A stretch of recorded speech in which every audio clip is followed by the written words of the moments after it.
Then we have question and answer session. If you have any question, you can ask.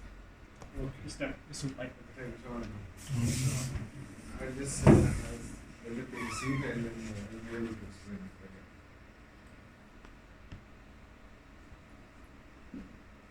Now, as you see this the scintillation process, we have a radioactive molecule and then we have the solvent and that gives emission on the floor and that will be detected from the photomultiplier tube.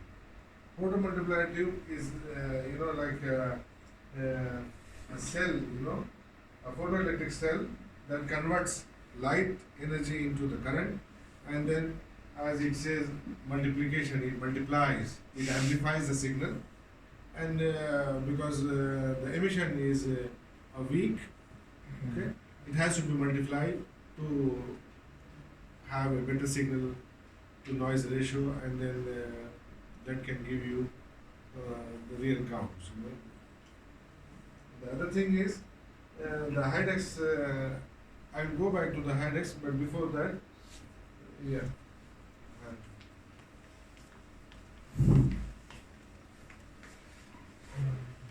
The liquid scintillation counter can be used directly. This Hydex, the SL300. SL300 is scintillation with the name scintillation counter. So SL300 they have given, and then it is can be used directly to measure the activity of the beta radiation. Okay? And how it is generally used for alpha and beta particles detection. Okay? But low radioactive gamma could also be measured. Normally, samples, are dissolved or suspended in a cocktail. The cocktail is supplied by the Hydex company. It has Aqualite in our case, and then suspended in a cocktail containing a solvent. Beta particles are emitted from the isotopic sample transfer energy to the solvent modules, and the radioactive samples and cocktails are placed in a small transparent or translucent, often a glass or a plastic vials. Vials are loaded into the instrument, which is in our case is a SL300. And then there is a process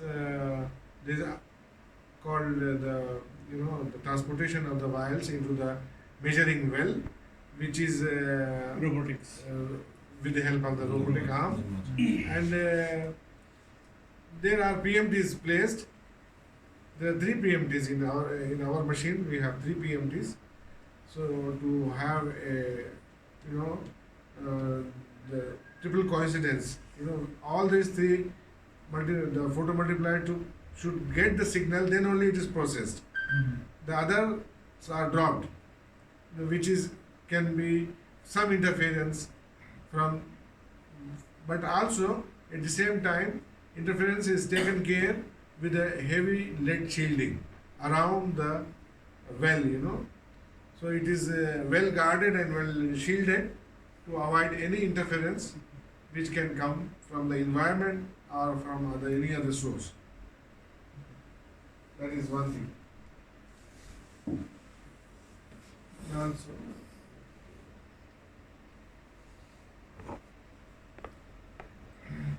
see, this is the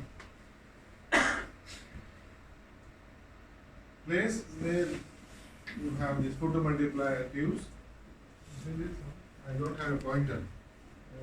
These are the photomultiplier tubes, and then that is the shielding. I am talking to the lead shielding to avoid any interference. I can show it from here from this one. Thank you. Over it. This is the 2 are being seen. The third one is behind this one. You see this one?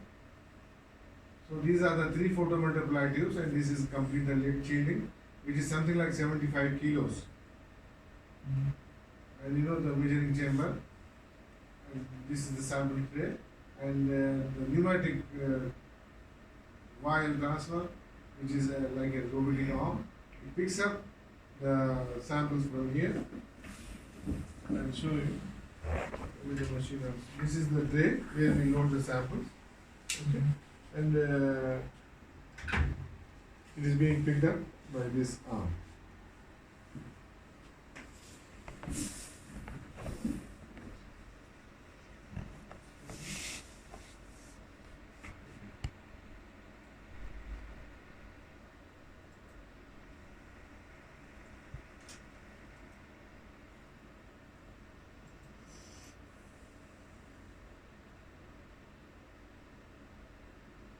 This is again the repetition. Automatic vial counter with triple PMT detector facility. High counting efficiency. Exposure automatic counting correction by DDCR. There are some terms in this one like counts CPM and the counts per second, counts per minute. CPM is counts per minute, and also the DPM, which is disintegration per minute, and EDCR is nothing but is equivalent, or it can be used as efficiency. The triple and double coincidence ratio. The formula for that one is the triple coincidence divided by triple and plus double coincidence. So that is the one which gives you the TTCR, the efficiency. Normally,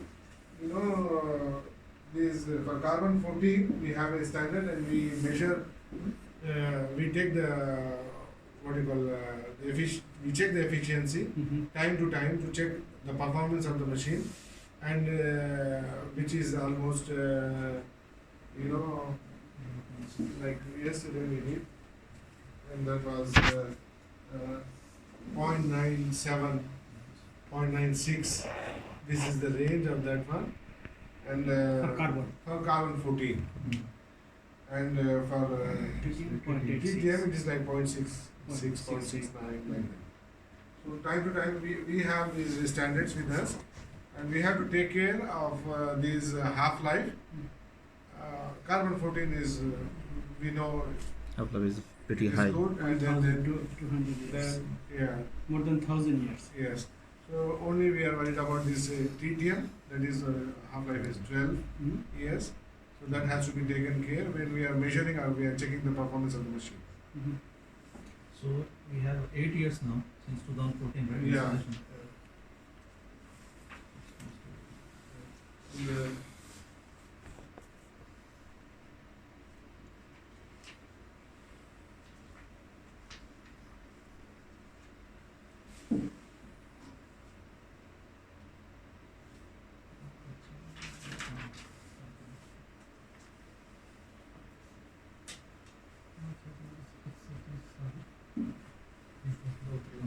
And there is a possibility of quenching. There is a chemical quenching and the color quenching. Quenching is nothing but some interference which causes the reduction in the signal. So that to avoid that one, so that has to be taken care properly. Quenching can be overcome through the data correction. We have a data correction over here. We run the standard. We run the sample along with the internal standard, different levels of internal standard, and then we have some methods to correct it. So that is called TTCR correction. Take care of the quenching.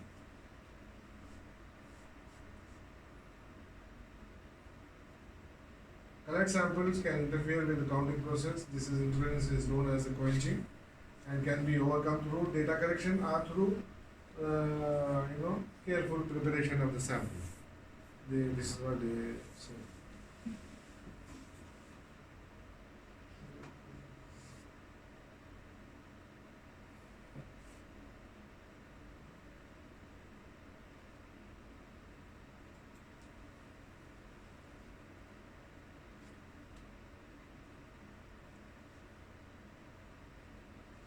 simple again to be a detector compact design, which is 130 kilo sophisticated software Windows 7.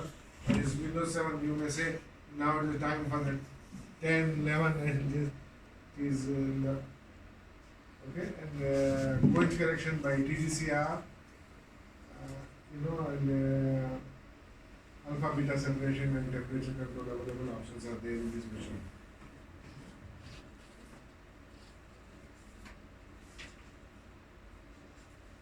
And we can measure here TTM, carbon 14, 30 phosphorus, beta emitting, mostly beta emitting radioisotopes.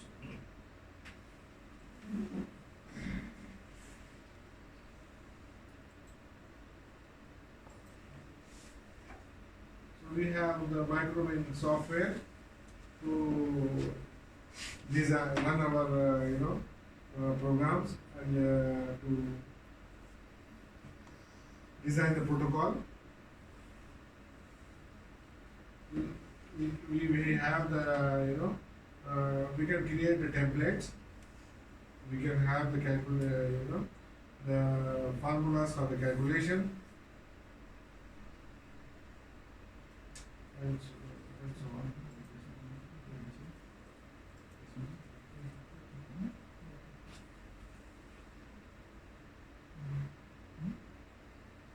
This is what the challenges are. This one, environmental radiation, the cosmic, soil, material, and things like that, and luminance, fluorescence, phosphorus, and electronic noise can also be a problem. Static electricity, this is static electricity, especially with the plastic vials. But we have an ionizer there.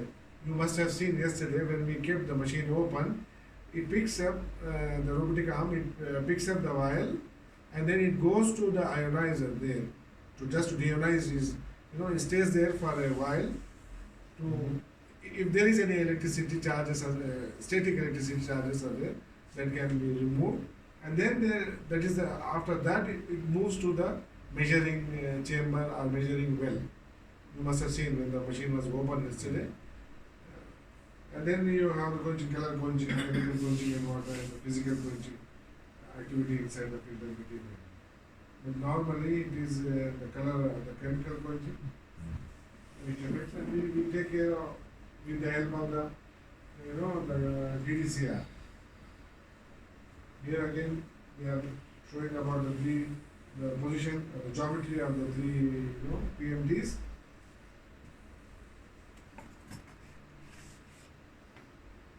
And that improved detection geometry compared to conventional.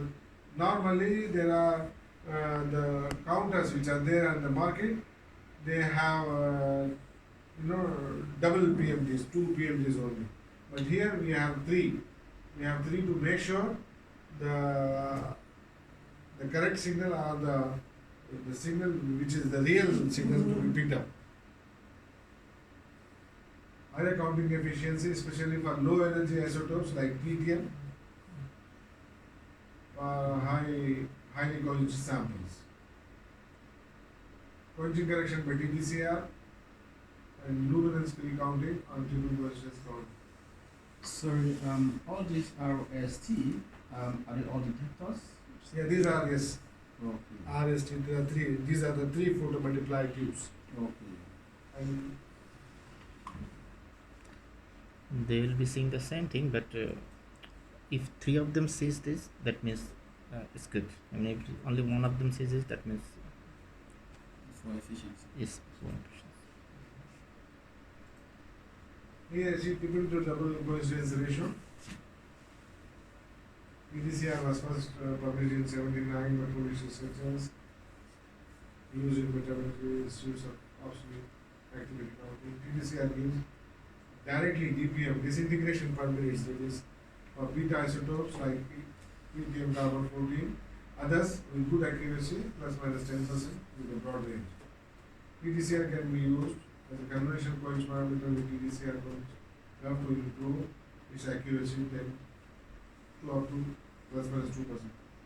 More robust quench parameter than the conventional HPD. TDCR used today as part of primary standardization method for TDM by some metallurgy institutes, by special metallurgy electronics.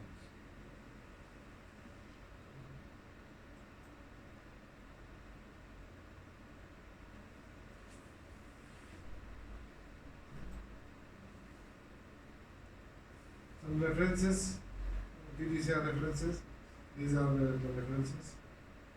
You can check.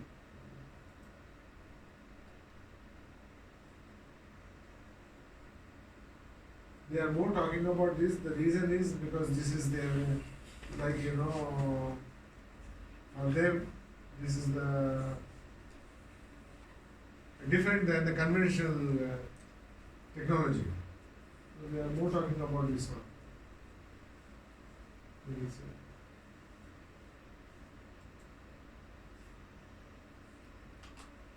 Here they have the mathematically they have given this TDCR what is how it is done. You see, triple coincidence.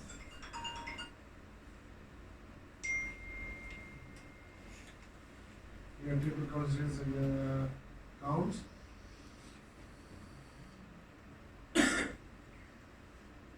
C1 and CD. This is the formula they have.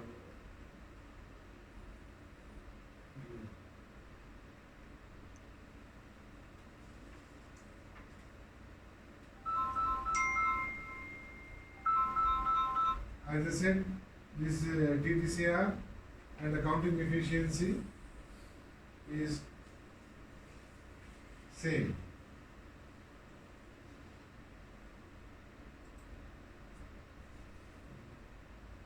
Here they have given an example of, you see, when we measure the yesterday, this is the curve we got, right? Mm. You see, for the carbon 14. See? So, when there is no effect of any quenching, this was the pure standard we run. So, we have exactly similar curve like this one. And if there is a quenching, what will have, you see, you have the effect. You see here, the medium quenching, the curve is shifted to the lower side. You see, this one. It's supposed to be like this, but it has come because of the quenching. It's showing low energy than the Yeah. actual one. And the channels where it is showing, you see, up to 600, 605 like this, plus minus 10, 600 plus minus 10. And here, it is lowered, you see, up to 500 only. This is the total 0 to 1000 channels, the energy channels. So if it is quenched, it is less. Similarly, the example, they have the medium quench and the high quenching, you see. The number of counts also are different than, you see. Counts may be more, but the channels covered, the energy channels are less. See, this is the one, which is very less compared, it's supposed to be like this, but it came up to less than 300. See?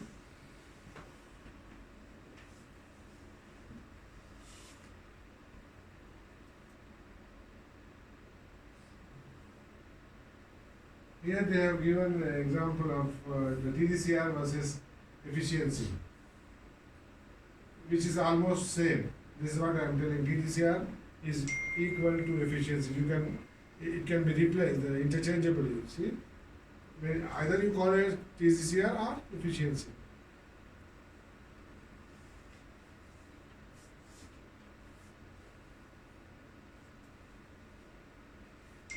See here. DPM is absolute counts is equal to CPM by efficiency.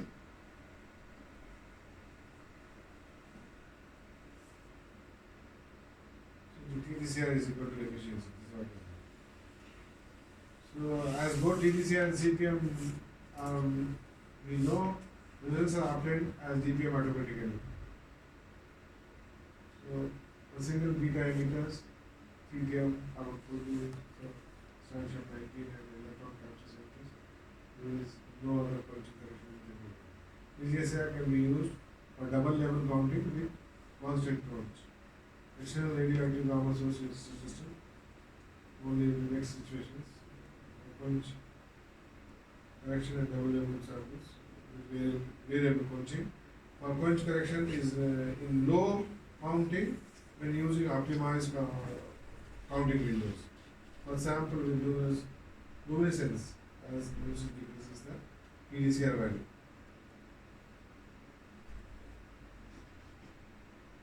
Luminescence is acting like a quenching.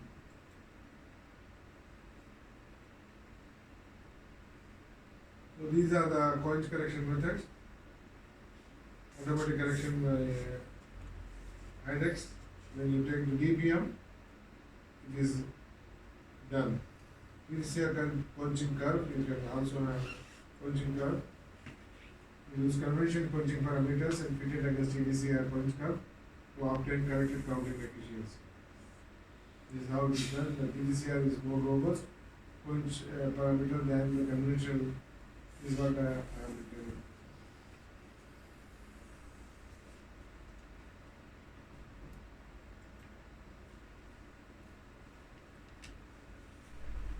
So they have given the blood samples with red color. Example of high quenching. 3 PM gives better counting efficiency compared to the other liquid circulation counters. This year give outstanding quench correction results 59,000 DPM. Sample with 60.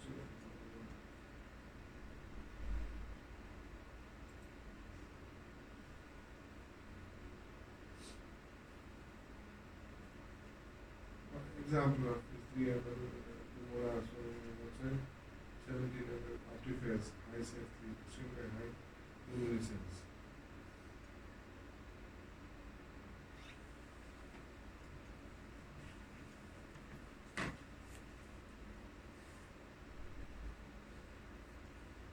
So these are some special consideration for low activity samples and luminescent samples.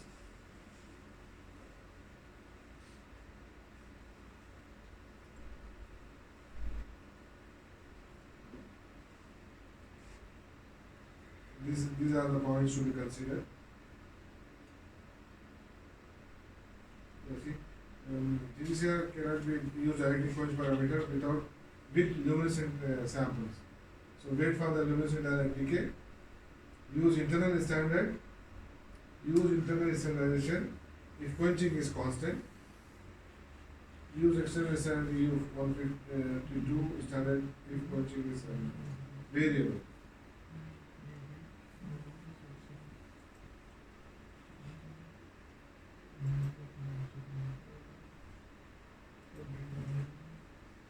Then we have alpha beta separation.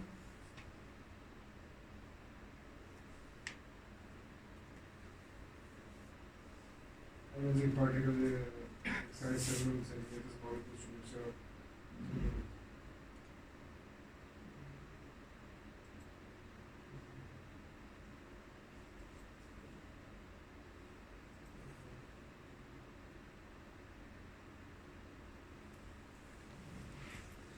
We have also option of this alpha beta separation. Measurement of low amount of alphas in presence of high amount of betas. Natural background is not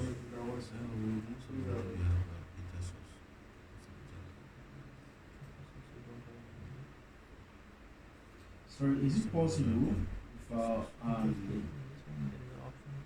for it to have 3 of the power inputs emanating from the same source at the same time?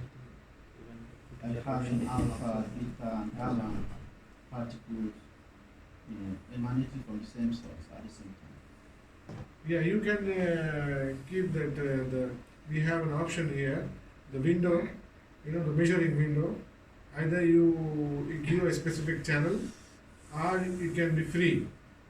If it is free, then you have the option of anything which is coming as a radiation there. You will have a spectrum, and it can be shown there. This is what we were trying to see yesterday with giving the region of interest is the free. You know you can restrict alpha, beta, or any particular isotope with that, or you can give as a free. So you can, So mean you can separate them. yeah, there is an You alpha, can alpha, you beta can separate separation. alpha and beta. This can only detect alpha and beta. So most of the time we'll be doing beta, but sometimes if you want, you can. There is option. If you put that one, you can separate alpha and beta. That's it. Yes. Manually, Manually. There is after no. getting the spectrum. Yeah. So this is what it is. Hopefully, I was able to convey what it does. Okay. So how this luminescence affects this Quenching. quenching? Yeah. It is like a color quenching. Luminescent. It is not with all samples they are telling. Some luminescent samples. So either. And it will go, this is what they are telling you, wait for the decay, the luminescence will disappear over a period of time.